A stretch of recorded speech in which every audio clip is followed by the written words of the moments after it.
Bienvenue. Vous écoutez le podcast Le sens de l'écoute où je discute avec des gens inspirants de leur écoute dans l'exercice de leur profession. Mon nom est Marie-Ève Dugas et aujourd'hui on parle avec Jean-Rémy Boulet-Giroux qui est courtier et coach immobilier. Bienvenue tout le monde. Aujourd'hui je reçois Jean-Rémy Boulet-Giroux. Il est courtier immobilier mais aussi coach et mentor en immobilier. Ça m'intéressait de prendre un moment avec lui pour comprendre qu'est-ce qui écoute et comment l'écoute peut modifier son travail avec les acheteurs et avec les vendeurs?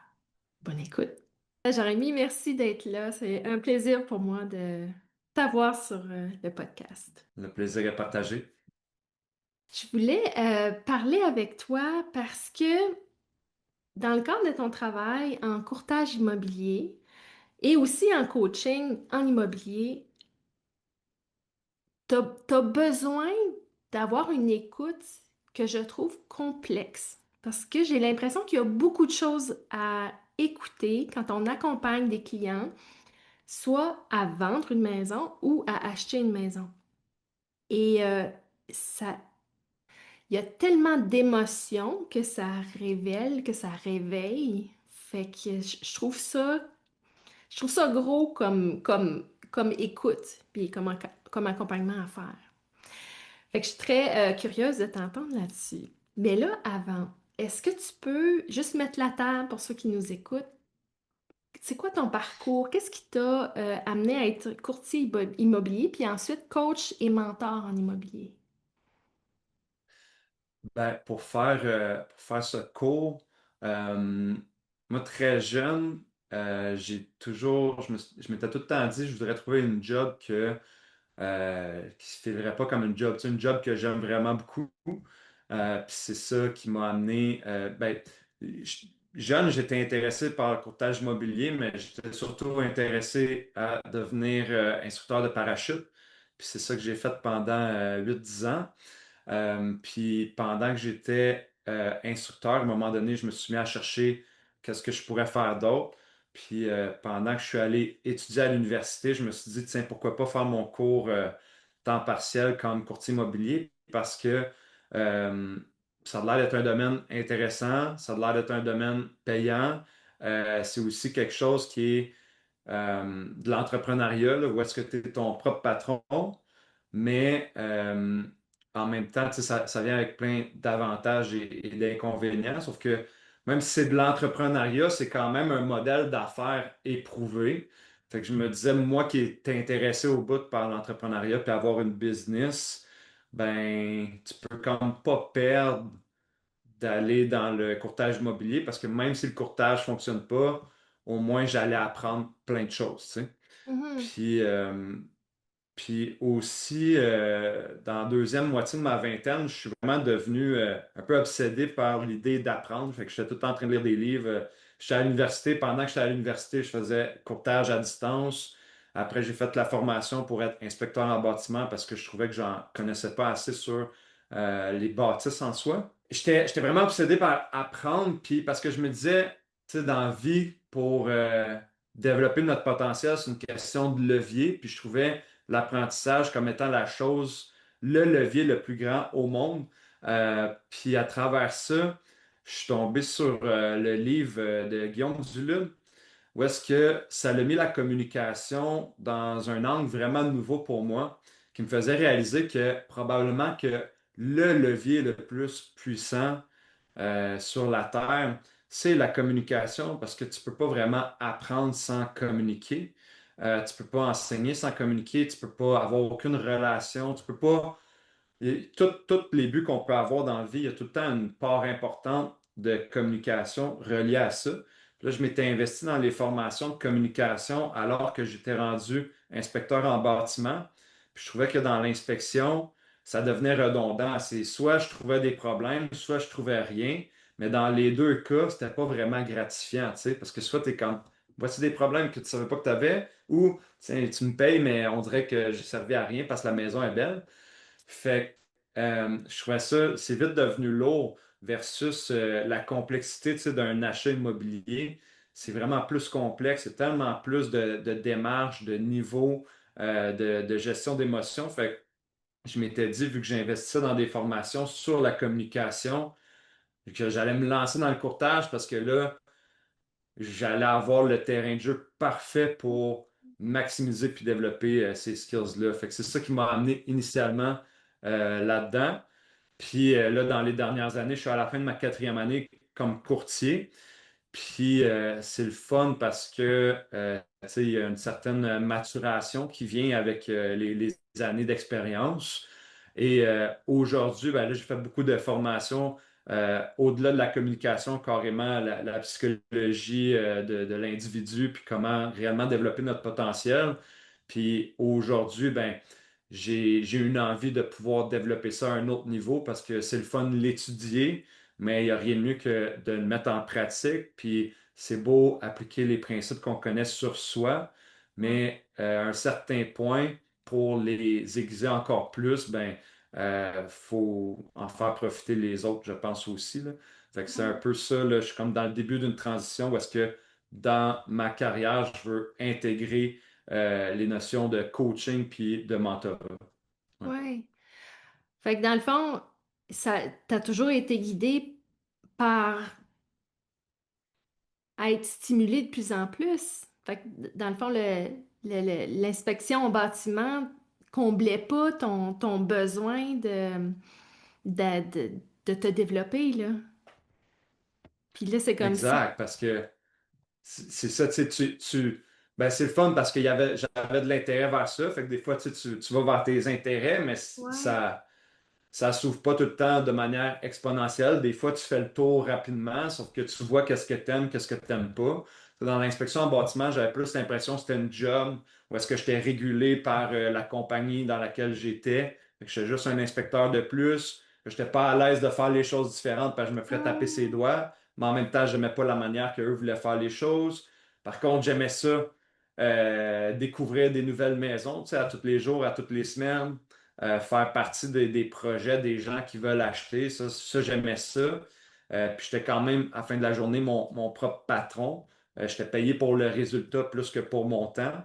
Fait que ça, c'était des choses qui m'intéressaient. Mais ouais, le besoin d'être stimulé, puis une fois que j'ai goûté au fait de ne pas avoir de patron, euh, c'est comme vraiment difficile de s'imaginer revenir à avoir un patron, là.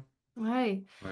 Puis là, toi, dans ce temps-là, tu faisais tes formations en psychologie puis en communication.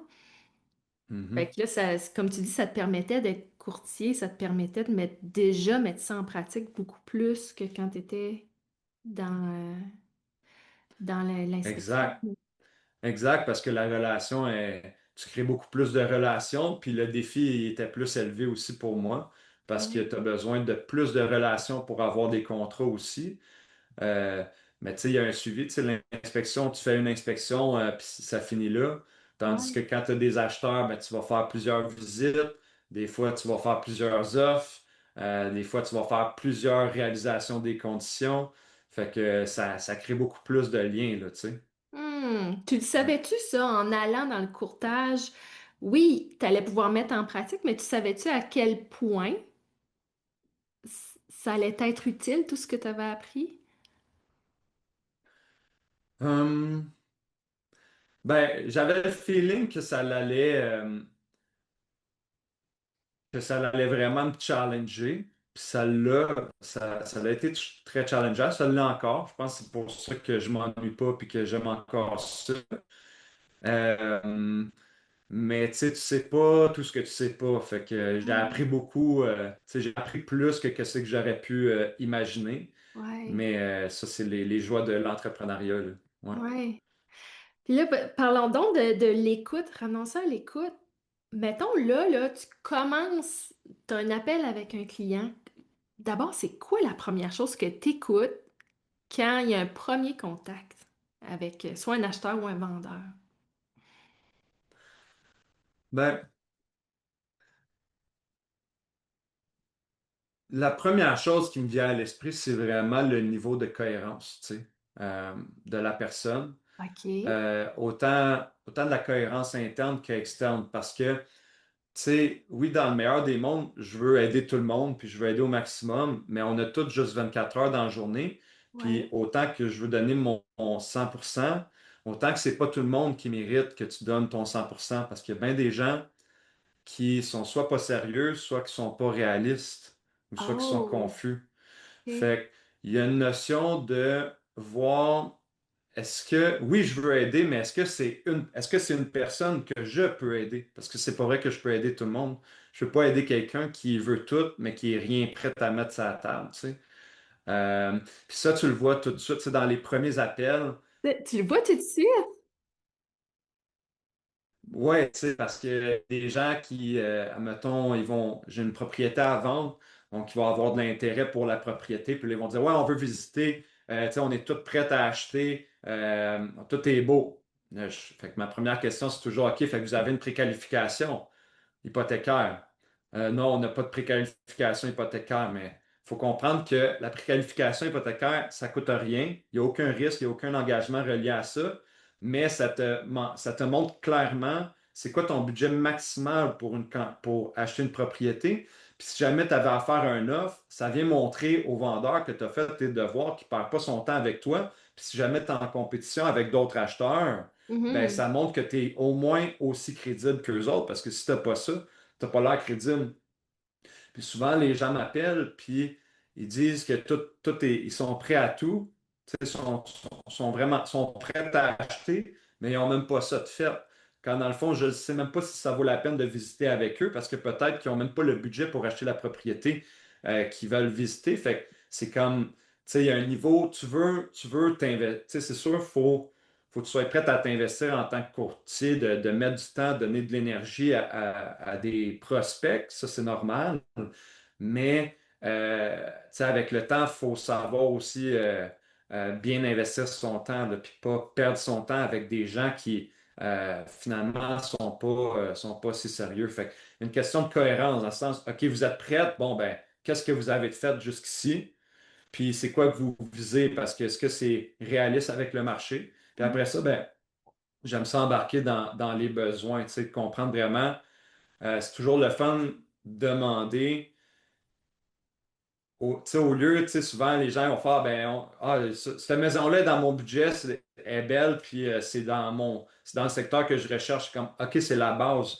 Mais c'est vraiment plus le fun d'embarquer dans OK, mais tu sais, qu'est-ce qui vous amène aujourd'hui à chercher cette maison-là? Pourquoi vous avez besoin de ces éléments-là? Puis là, d'aller, tu sais, à un layer, à un étage supérieur là, de besoin de quand ben, on est rendu là dans la vie, puis voici d'où ce qu'on arrive, puis de creuser, ça, c'est tout le temps le bout, je trouve le fun.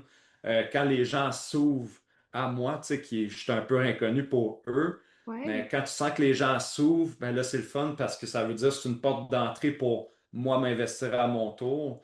Puis c'est là Mm. qu'il y a des belles relations qui se créent, là. Puis j'aime ça quand ça part comme ça parce que ça devient plus que transactionnel. Tu sais, souvent, les courtiers n'ont pas la meilleure relation au Québec. Puis le Québec n'a pas la meilleure relation avec l'entrepreneuriat en soi, puis la réussite, la vente, etc. Fait que, tu sais, c'est tout le temps un peu conflictuel. Je trouve c'est des valeurs conflictuelles qu'on a au Québec avec ça. Euh, Puis souvent, les gens, on dirait au téléphone, des appréhensions à faire affaire avec un courtier, même si les acheteurs ont tout avantage à faire affaire avec un courtier parce que la, la majorité du temps, 99% du temps, le courtier de l'acheteur est rétribué par le vendeur. Mhm. Donc, tu as un service exclusif à toi qui protège tes intérêts Ah, gratuitement. C'est ouais. absurde. C'est absurde de ne pas prendre avantage de ça. Mais on dirait que quasiment, c'est comme si les gens, je pense, ils disent c'est trop beau pour être vrai ou sont méfiants de ça. Sont peut-être méfiants de justement pas se faire écouter ou se faire mettre de la pression, Ah, de, de penser que le courtier va vouloir qu'eux achètent une maison qui correspond aux besoins du courtier, là. Puis, oui, oui, je oui. veux dire, c'est pas impossible un scénario comme ça, sauf que, tu sais, en bout de ligne, moi, je cherche pas à trouver la bonne maison pour mes clients cette année. cherchent à trouver leur bonne maison pour eux que dans 5 ans, ils vont être encore comme est-ce qu'on a bien fait, tu sais. Hmm. Puis pour ça, ça prend beaucoup d'intégrité parce que des fois, les clients peuvent avoir des coups de cœur sur une maison. Mais là, c'est comme, ouais, mais t'as-tu pensé à ça? T'as-tu pensé à ça? T'as-tu pensé à ça? Puis là, ça fait que soit on revoit le prix, puis on fait une négociation qui des fois va planter parce que c'est trop serré, ou on va continuer notre recherche parce que, tu sais, avec l'expérience, avec l'inspection en bâtiment, l'entretien, le lifestyle, tu sais, j'ai goûté à la ville, j'ai goûté à la campagne, je suis capable de me faire une idée de la banlieue, fait que c'est le fun de voir tous les angles morts, puis de quand les gens ils s'ouvrent, ben, ça permet de créer de la relation, ça permet de créer de la confiance. Fait que là, quand Ouais, tu peux être transparent puis dire les vraies choses, là. Fait que, ouais. ouais. Ouais, parce que le fait que tu écoutes leurs besoins, dans le fond, là, ça crée la confiance parce que tes capacités d'écoute donnent le signal à l'autre qu'ils peuvent te faire confiance, que tu les entends pour vrai. Mhm. Et après ça, toi, tu as comme la permission de devenir un peu le gardien de leur vision, là, dans un sens. Ouais. Ouais. J'aime ça comme image parce que c'est beaucoup ça, tu sais, c'est d'amener l'archétype du guerrier, mais au service des autres, là. Puis ça, c'est Ah, vraiment c'est le bon. fun parce que autant dans les quand on inspecte, tu sais, de dire vraiment ce qu'on pense. Là, tu sais, des fois, on penserait que tu fais affaire avec un courtier, fait que chaque maison que tu vas visiter vont être incroyables puis vont valoir la peine d'être achetées quand c'est pas ça. Là, on regarde le potentiel, mais on critique aussi quand c'est le temps de critiquer, puis on donne notre avis, puis quand on fait des offres, on regarde les comparables, puis tu sais, c'est le fun de négocier. Tu sais, moi, j'adore négocier pour les Ouais. autres parce que tu sais, des fois, tu as des acheteurs super agréables, là. C'est comme, tu sais, on veut pas faire de. Ils ont peur de froisser les vendeurs ou de. Tu sais, ils voudraient pas. Tu sais, c'est ça, ils voudraient pas manquer de respect aux vendeurs en négociant.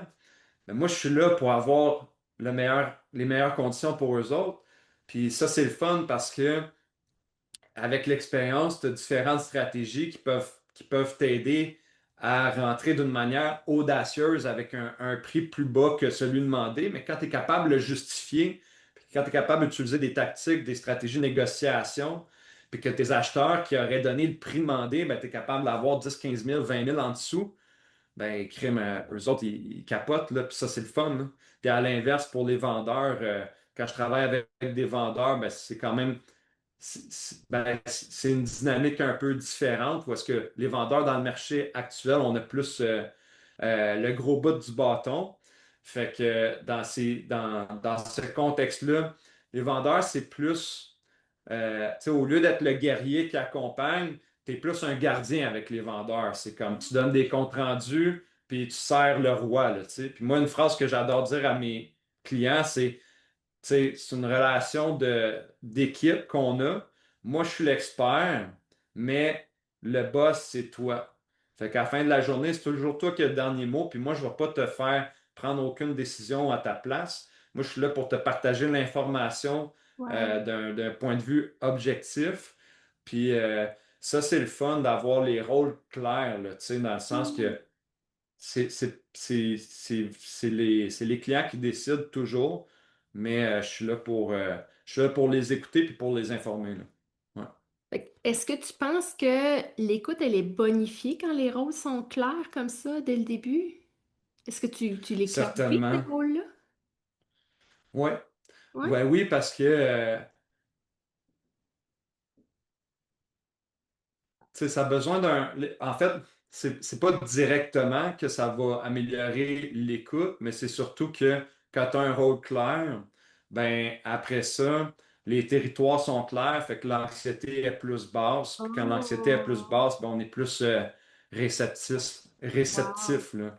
Ouais. Ouais, Ah, c'est ouais. intéressant ça. Fait que la communication t'aide, dans le fond, à baisser le niveau d'anxiété chez tes clients pour que l'information Exact. à- à-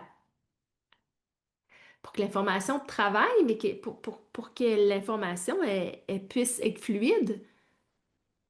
Exact, pour qu'elle puisse circuler mieux, puis Ouais. plus que l'information circule mieux, meilleure pourra être leur prise de décision.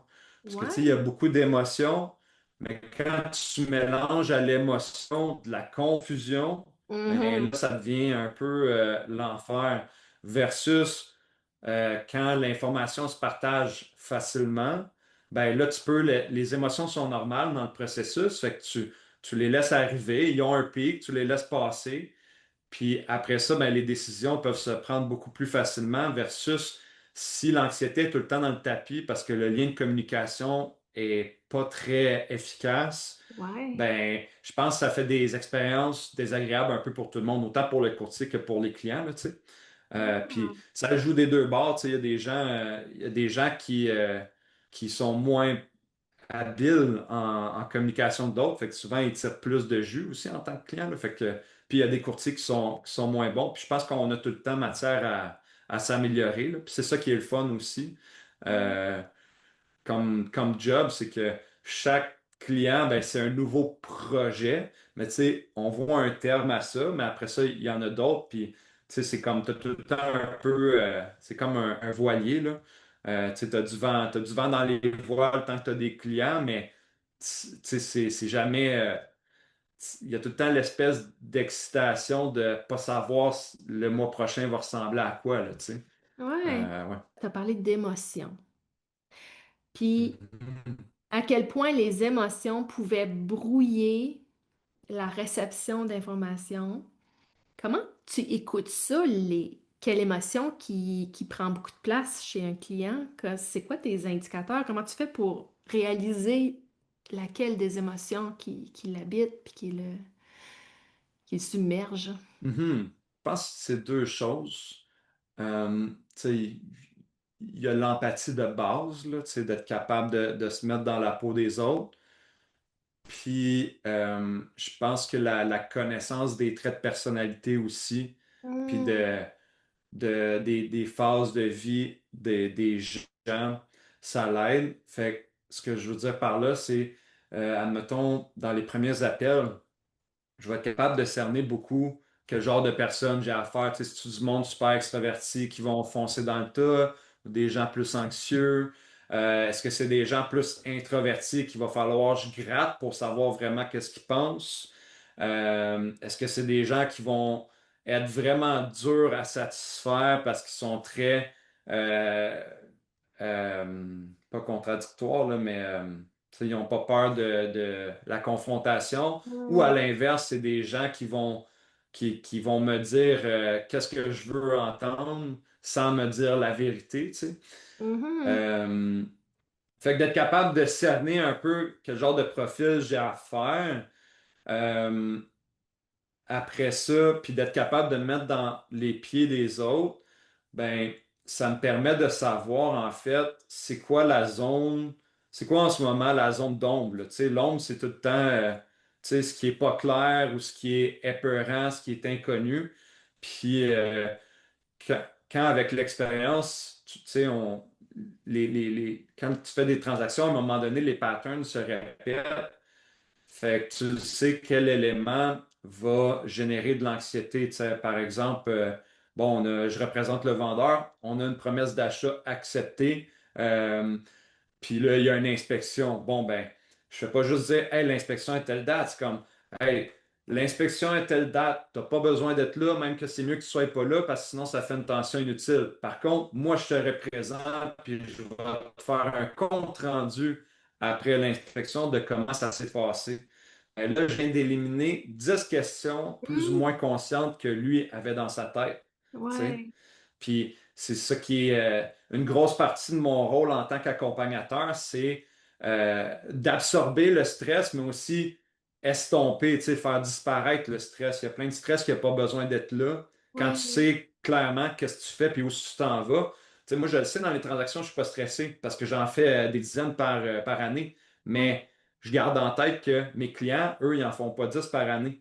Fait qu'ils en ont plein d'anxiété puis de confusion. Fait qu'à chaque étape, d'être comme, bon, ben, ça, mettons, des premiers acheteurs qui commencent à faire des visites, tu sais, ils ont comme le feeling ils ont peur d'utiliser ton temps, puis de faire perdre ton temps, puis comme ils sont pas sûrs qu'ils vont vouloir l'acheter, puis c'est comme, Hmm. écoutez, on fait que commencer les démarches, puis là, ça va être comme un entonnoir.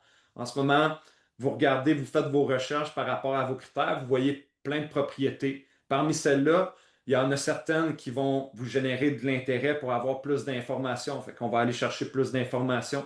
Parmi celles-là, il y en a qui vont valoir la peine d'être visitées, mais ils ne voudront pas toute la peine de faire un offre. Puis c'est normal, ça fait partie du processus. Puis moi, c'est toujours comme ça. Puis moi, c'est le bout de fun dans mes journées de faire des visites. C'est bien plus le fun de faire des visites que d'être à mon bureau, là, tu sais. Mais OK. ça, les gens, ils savent pas. Tu sais, les gens, ils ont l'impression qu'ils prennent ton temps parce qu'ils te payent pas. Mais Ouais. toi, t'es payé quand ta mission est accomplie. Puis ça, c'est génial, là. Je trouve, c'est vraiment le fun, en fait, là. Ouais. Ouais.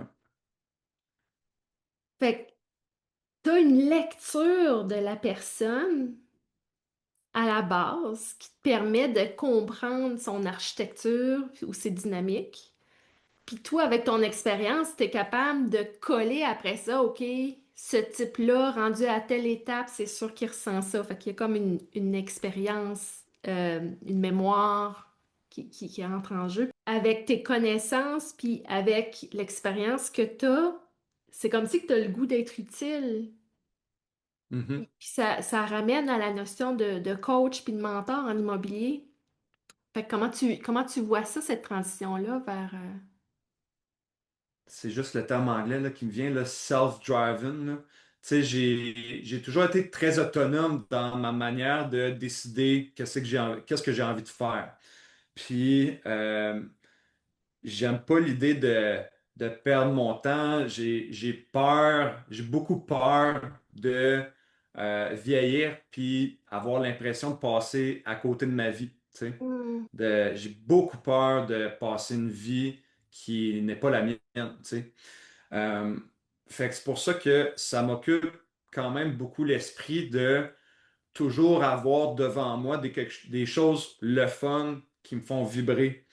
Euh, puis avec le temps, puis la maturité, tu sais, tu te rends compte que les choses que peut-être plus jeunes avaient un certain attrait, avec le temps, tu te rends compte qu'il n'y a pas grand-chose de plus gratifiant que de sentir que tu construis quelque chose de solide. Puis pour construire quelque chose de solide dans la vie, tu sais, l'humain est une bébite sociale. Fait que d'une manière ou d'une autre, tu te dois d'être en contact avec une forme de communauté, que ce soit de la famille, des amis, des clients. Mais on a ce besoin-là de se sentir en contact. Mhm. Euh, fait que autant, tu sais, je veux être utile à moi-même dans le sens que je veux vieillir puis avoir de la gratitude pour les décisions puis les actions que je vais prendre aujourd'hui. Euh, autant que finalement, tu sais, je le disais tantôt, le plus grand levier, c'est la communication, tu sais, puis autrement dit, c'est aussi les relations qu'on crée, tu sais. Euh, fait d'être utile, tu sais, c'est ça qui permet de se valoriser finalement là, en tant qu'humain, là, parce que tu peux, je pense pas que tu sais, il y a plein de monde, tu peux devenir riche en volant ou en arnaquant du monde, mais cette richesse-là va t'acheter quoi? Tu sais, si t'es pas capable de te regarder dans le miroir, si tout le Mhm. monde, tu sais, quel genre de personne t'entoure quand toi, tu es quelqu'un qui est malhonnête, tu sais? Tu vas Mhm. t'entourer de personnes malhonnêtes ou avec des... Fait que, je veux dire, fait que dans la vie, il faut que tu sois... Je veux être intègre, je veux être honnête, je veux être transparent, puis euh, conséquemment, la seule manière de matérialiser ça, ben, c'est d'être utile, tu sais? C'est à travers participer au succès des autres, Ouais. au projet des autres, que tu peux valoriser puis mettre ça en lumière puis développer tes compétences puis euh, ouais. Fait que, ouais, être utile, c'est ça la vraie richesse là, en bout de ligne, Ouais. là. Ouais. Puis comment tu vas, tu sais, mettons, toute l'écoute, toute l'expérience d'écoute et tout le développement de ta propre écoute, comment tu vas comment ça va se manifester dans ton accompagnement soit en coaching ou en mentorat? Comment tu le vois, ça? Ben, là, ce qui est intéressant, c'est qu'avec l'agence dans laquelle je me suis joint, EXP, il y a certaines formes de regroupement qui se créent, puis il y a un certain incitatif à aider les autres à performer. Puis aussi, j'arrive au terme de ma quatrième année, fait que je suis comme dans mon prime de courtier, on pourrait dire, versus les premières années où est-ce que tu sais, j'ai pas suivi le meilleur trajet nécessairement en tant que courtier parce que depuis le début, j'ai tout fait tout seul. Fait que j'ai tout appris tout seul. Puis il y aurait sûrement des manières d'apprendre beaucoup plus vite, de prendre plus vite de l'expérience, puis d'éviter beaucoup d'erreurs, tu sais, d'apprendre plus rapidement. Fait que moi, où est-ce que je suis rendu? C'est que j'aimerais ça permettre euh, à à tous les courtiers que je connais, puis même ceux que je connais pas, de profiter de la même opportunité que j'ai en ce moment dans cette agence-là. Mais aussi, ben, ça me permet de développer mes habiletés encore plus de compréhension de la psychologie humaine, puis du Ouais, développement de potentiel. Puis en plus, ben, autant que je suis capable d'aider des clients immobiliers, tu sais, à acheter ou à vendre leur propriété, je pense autant que je suis bien placé en ce moment que je le sais c'est quoi. Ça fait pas longtemps que je suis sorti d'être bébé courtier, là, tu sais, de commencer le courtage. Fait que d'aider les gens à améliorer leur qualité de vie à travers leur carrière, mais en même temps en ayant les habiletés de comprendre aussi au niveau personnel où est-ce qu'ils sont, puis comment traiter des enjeux, tu sais.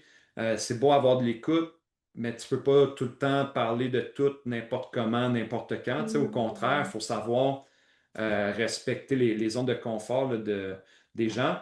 Mais dans le fond, le next step pour améliorer mes propres habiletés, ça serait de faire plus de coaching, là.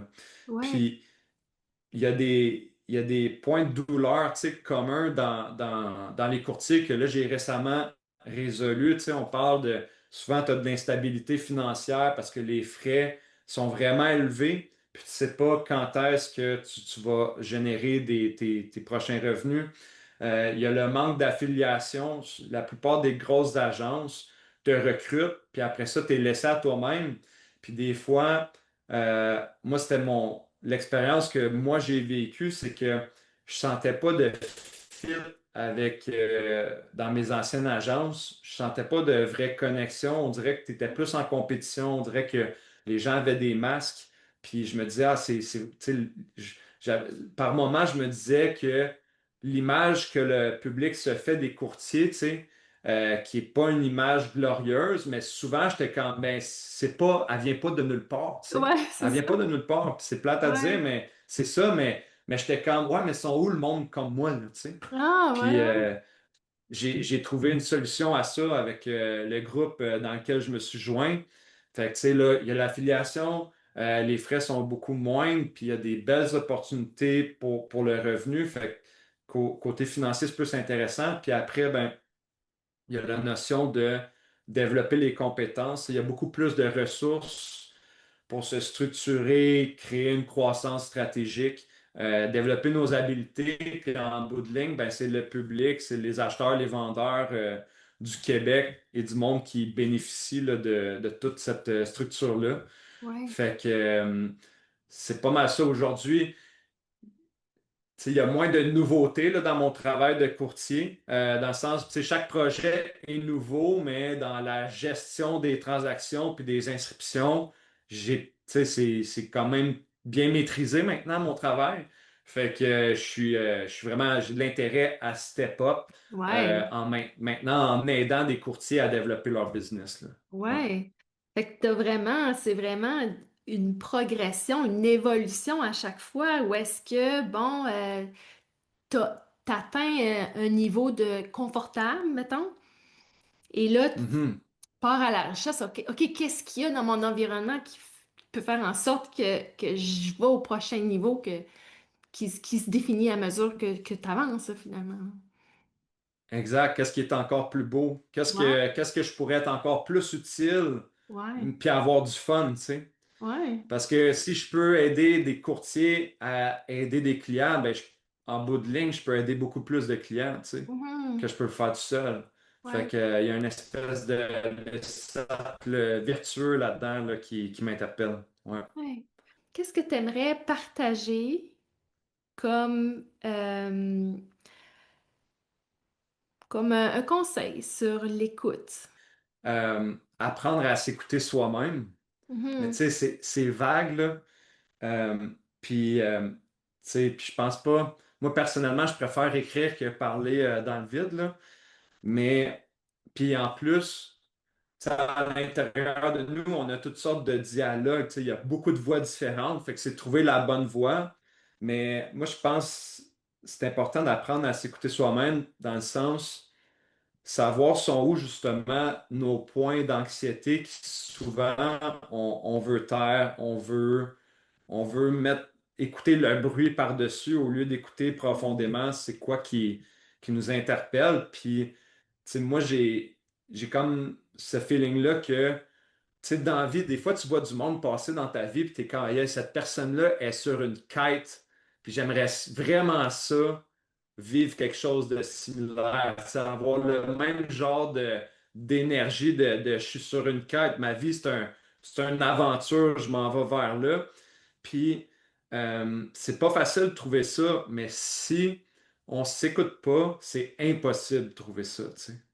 Fait Mhm. que faut être capable de s'écouter, faut être capable de creuser. Puis, quand je dis s'écouter, c'est plus écouter qu'est-ce qu'on n'ose pas écouter, qu'est-ce qui nous fait peur, qu'est-ce qui nous dérange, qu'est-ce qu'on n'aime pas. Tu sais, tu sais, comme, moi, c'est niaiseux, mais j'avais une super maison, j'avais une super situation dans les Laurentides avec une belle maison située sur un terrain incroyable. Mais chaque année me pesait vraiment, chaque hiver pesait vraiment lourd sur moi, là, tu sais. Puis là, j'ai réalisé, je veux plus d'hiver, je veux expérimenter, ne plus en avoir. Puis là, c'est comme, OK, mais si je veux pas d'hiver, comment je fais pour continuer de croître professionnellement, puis de développer le potentiel de travailler à distance? Puis c'est comme, c'est plein de nouveaux problèmes, là. C'est plein de nouvelles responsabilités. Mais d'avancer vers ça m'a permis de découvrir, finalement, c'est comme, hey, c'est vrai, ça, j'adore ça, ça, j'adore ça, ça, j'adore ça. Hey, je pourrais tout faire coller ça de même, puis, hey, ça serait Ouais. incroyable si je peux faire ça. Puis là, j'ai retrouvé cette espèce de feeling-là, d'aventure que je me projette, puis tout ça part de écouter les choses que j'aime pas ou que si je donne de l'attention, vont faire naître toutes sortes de problèmes à la surface, mais c'est ça la vraie vie, tu sais, c'est d'affronter nos problèmes à nous autres et pas juste puncher in, puncher out, puis écouter à la télé, là. Ouais. J'ai comme c'est drôle. Parce que là, dans le fond, ce niveau d'écoute-là, que tu es capable d'aller à la source, on dirait que ça me ramène à qu'est-ce que tu as dit au début, que ton premier appel avec les clients, tu fais pas juste attraper ce qu'ils disent en surface, tu le fais aussi avec Mhm. tes clients, d'aller voir, OK, c'est quoi, qu'est-ce qu'il y a en dessous? Ouais, ouais, Fait que ouais, t'es bon capable de point. le faire pour toi, puis là, t'es capable de le faire pour les autres aussi, tu sais, ce niveau de... Ouais, puis c'est là que l'énergie allait, là, tu sais. Ouais, Ah, c'est intéressant. C'est là que l'énergie était là pour toi. Comme tu dis, t'as touché à ta vision personnelle, à ton élan propre à toi. Ça veut dire que tu vas toucher dans l'élan des autres aussi quand tu fais ça. je pense que ouais, je Ah, pense que ça l'est. ah, c'est très beau. Je retiens ça pour moi de notre entretien. Très beau. C'est très beau. Eh bien, merci beaucoup. J'ai vraiment apprécié. T'as, t'as- Tu sais, cet entretien-là, j'avais pas une idée négative des agents immobiliers, mais c'est beau t'écouter. Puis juste ce moment-là, pour moi, ça redore la perception des courtiers immobiliers. Fait que Cool, c'était très beau. Fait que cool. Ben, je merci suis beaucoup. content. Merci à toi, merci pour cette belle opportunité-là. J'ai vraiment apprécié notre échange ce matin.